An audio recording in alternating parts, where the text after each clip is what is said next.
you will hear Kevin Brown asking for information about renting an apartment through an agency. First, you have some time to look at questions 1 to 5.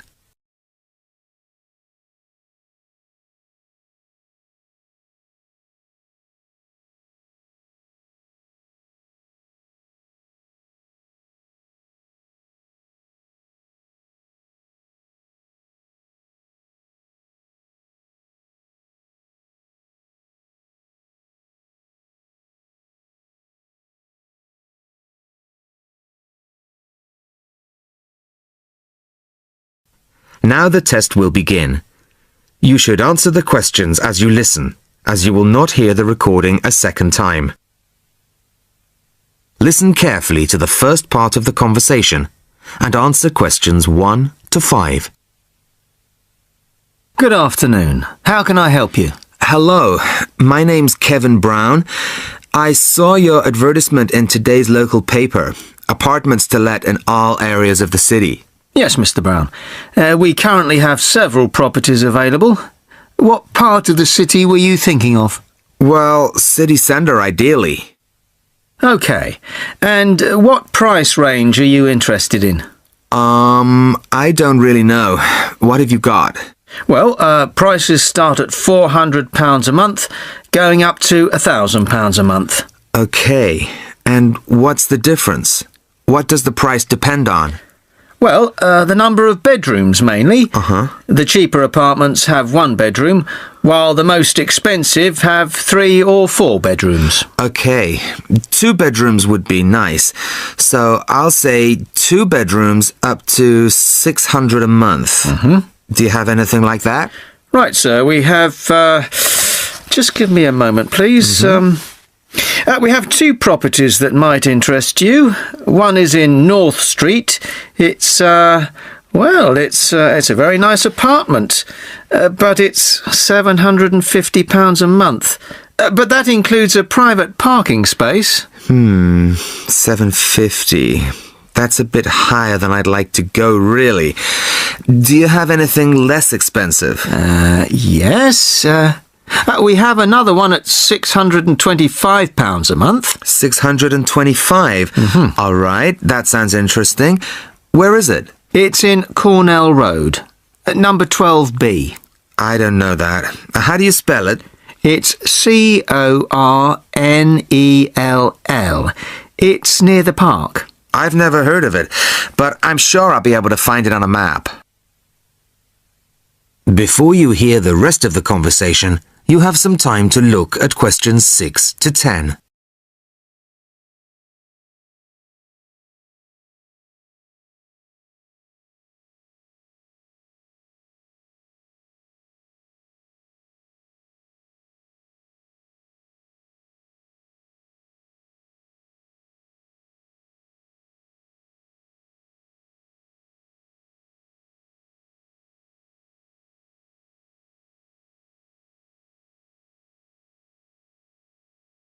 Now listen and answer questions 6 to 10.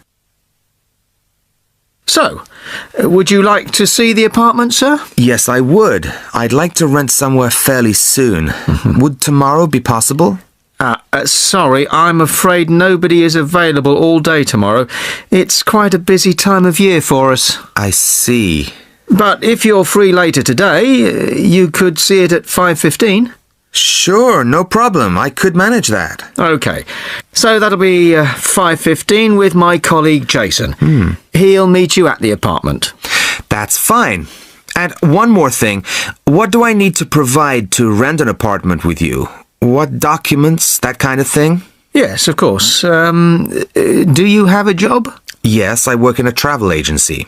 Well, a reference letter from your employer, you know, saying you work for them, and a deposit, which is 1 month's rent plus a fee of £60. What's that for? It's an administration fee to cover the cost of preparing the contract. OK.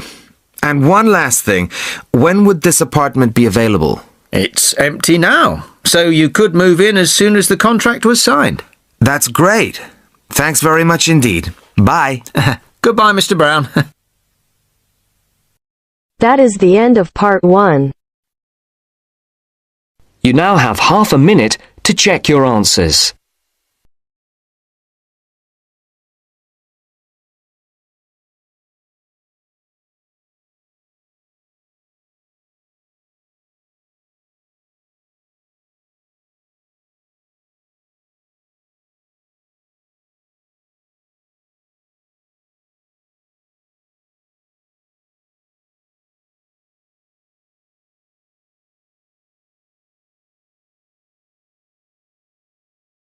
Now turns to Part 2.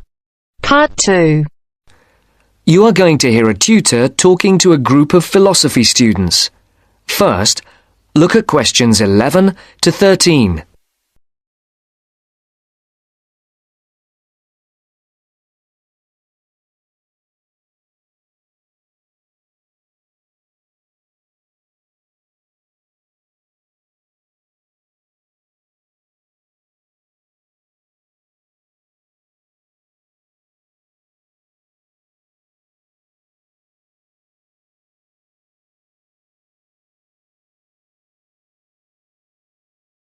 Now listen carefully and answer questions 11 to 13. Good morning, everyone. Good morning. My name is Dr. Russell, and I am your tutor for philosophy this year. I think we're all here. Let's see, 5, 6, 7. Yes, that's everyone. Before we look at the 3 lectures you've had on philosophy this week, I would just like to run through a few things about what you can expect of me as tutor and what in turn we expect of you. As for myself, my function as tutor is to help you in all things relating to your work in the philosophy course. The help that I am able to give is of course mainly academic.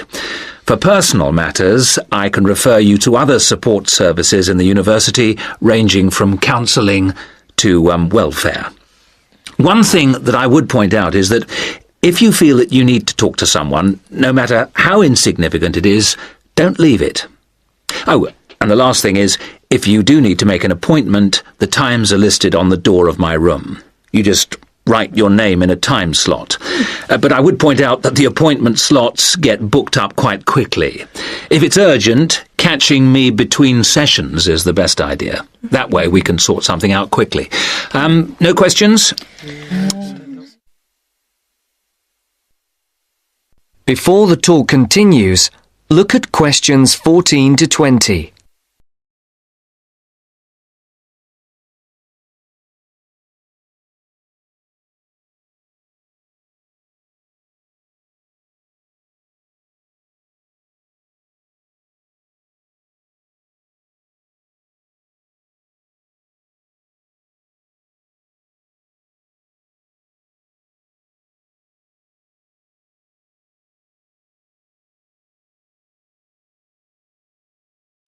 As you listen to the second part of the talk, answer the questions. 14 to 20. Okay. As regards you as students, the tutorials are voluntary. You're not obliged to attend, but you are encouraged to do so.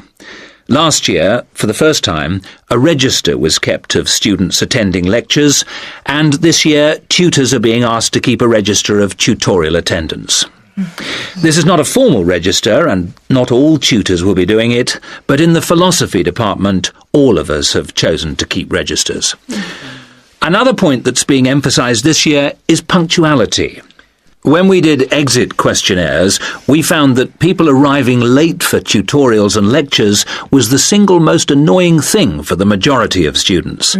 I would therefore ask you to try to be on time for the tutorials, and for all your other classes for that matter. As regards the tutorials themselves, we will have a review of the philosophy lectures of the week before, with the discussion being led by one of you each week. There is, of course, some planning involved, but you should rely primarily on the notes you made at the lectures. This will not take up the whole of the 90 minutes allocated to the tutorial. For the rest of the time, we will look at a particular philosopher, period, or concept for which you will be expected to do some preparation each week. This will range from reading about a particular individual or concept to preparing a brief outline on a subject of your choice. How much you put into this depends on you, but we're not expecting in-depth analysis at this stage. Are there any questions so far? I'd just like to ask whether the work we do in the tutorials counts towards our continuous assessment, and if so, how much? I was just coming on to that point. All the work you do in the way of essays and project work that is graded counts towards your continuous assessment grades. The mini presentations and lecture discussions will not be graded, but obviously, as time goes on, these activities will, I hope, have an impact on your work and hence your scores. Does that answer your question? Basically, yes. But what about... That is the end of part 2. You now have half a minute to check your answers.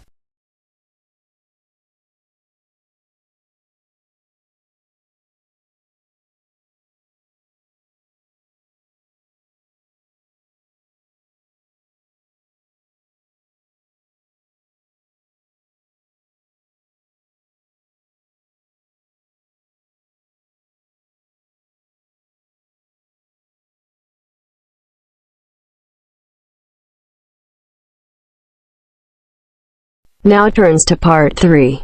Part 3. You are going to hear a conversation on rivers. First, you have some time to look at questions 21 to 25.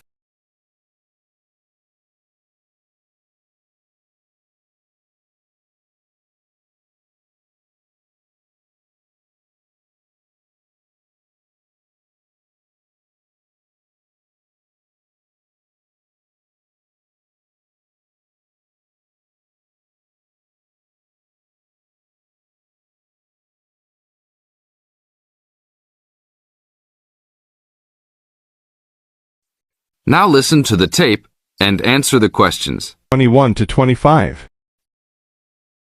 Please tell me about the current state of the Amazon.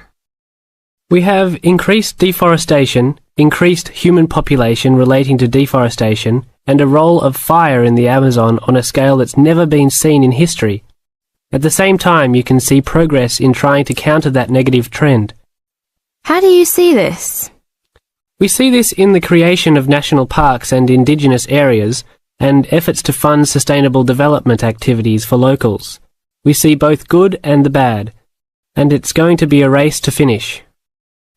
I understand that you started the Minimum Critical Size of Ecosystems project. Could you tell me about it? A number of years ago, it became apparent that those practicing conservationists didn't have the scientific information available to properly design a conservation area. They didn't know how big it had to be, right? People were learning that as forests fragment, the fragments begin to shed species after they become isolated, so they end up becoming poor examples of what they had been. This relates to the size of the fragment. Do people still study this? Yes, there is a rich subfield of conservation biology that looks at the efforts of fragmentation. One of the consequences is a general policy response to set up protected areas that are fairly large, something on the order of 1,000 square kilometers. Now look at questions 26 to 30.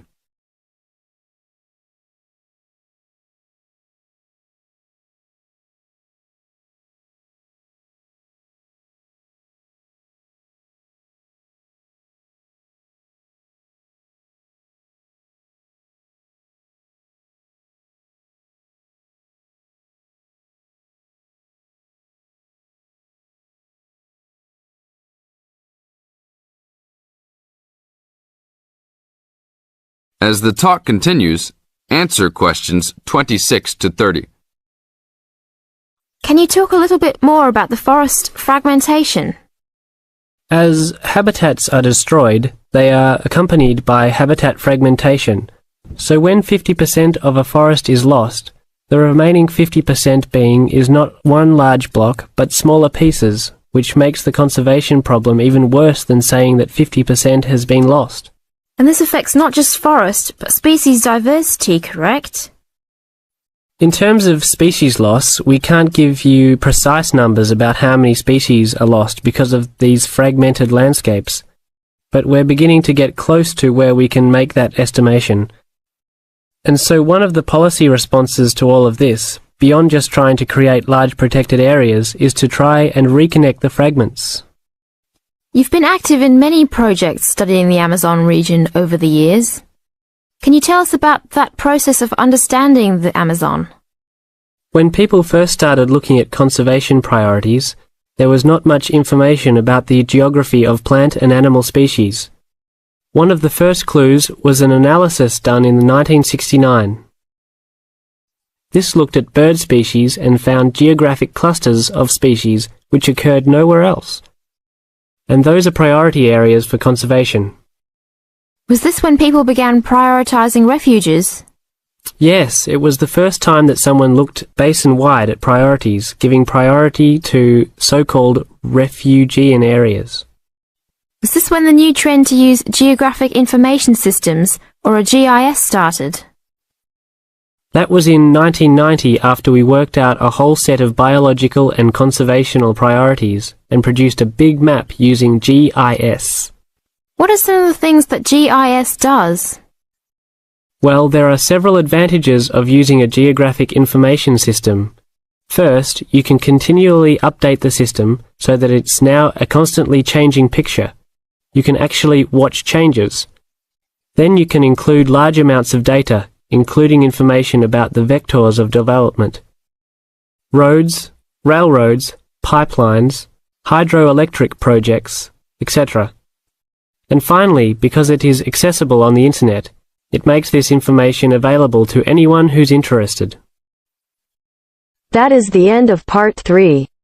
You now have half a minute to check your answers.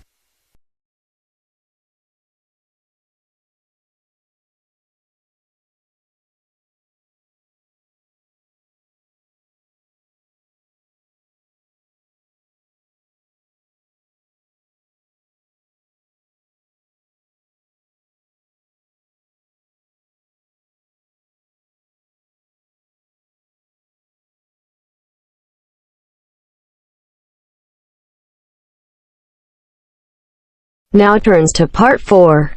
Part 4.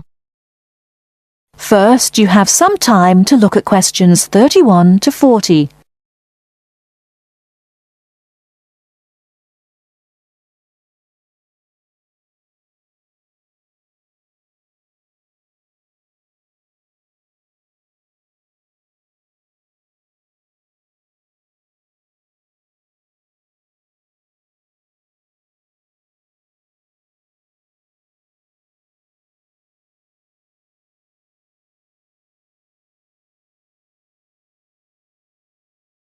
Now listen carefully and answer questions 31 to 40.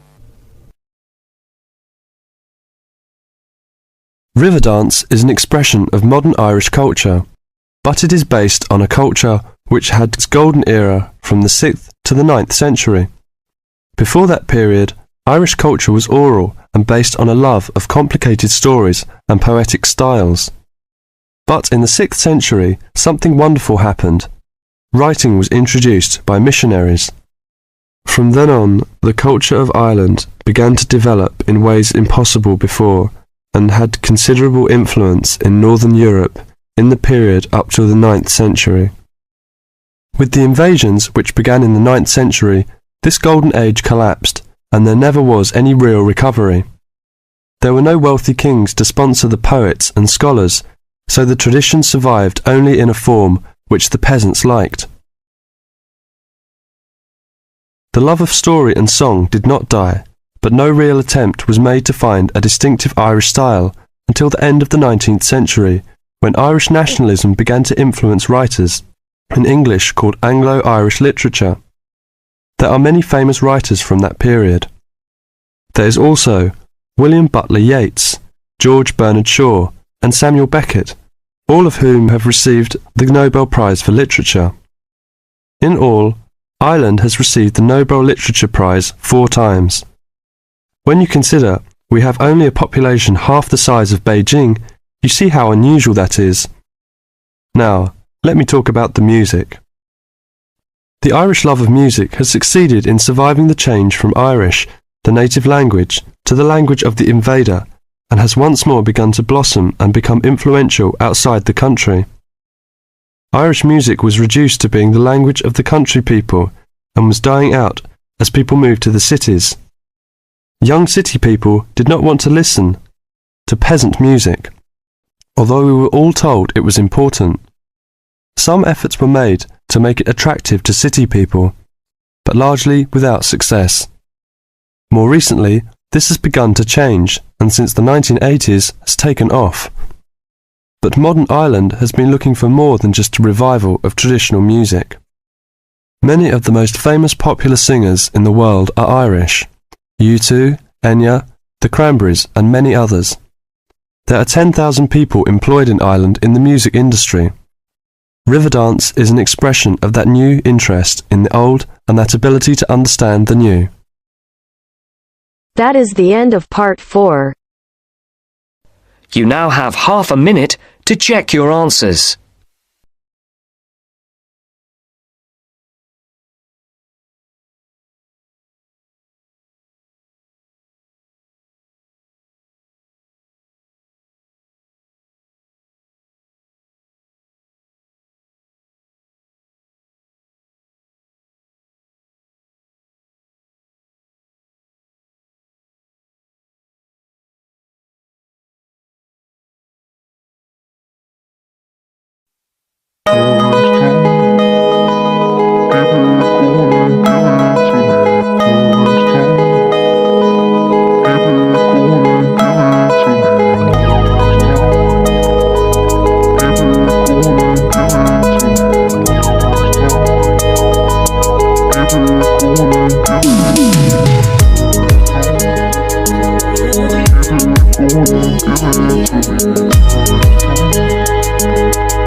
Give it to me.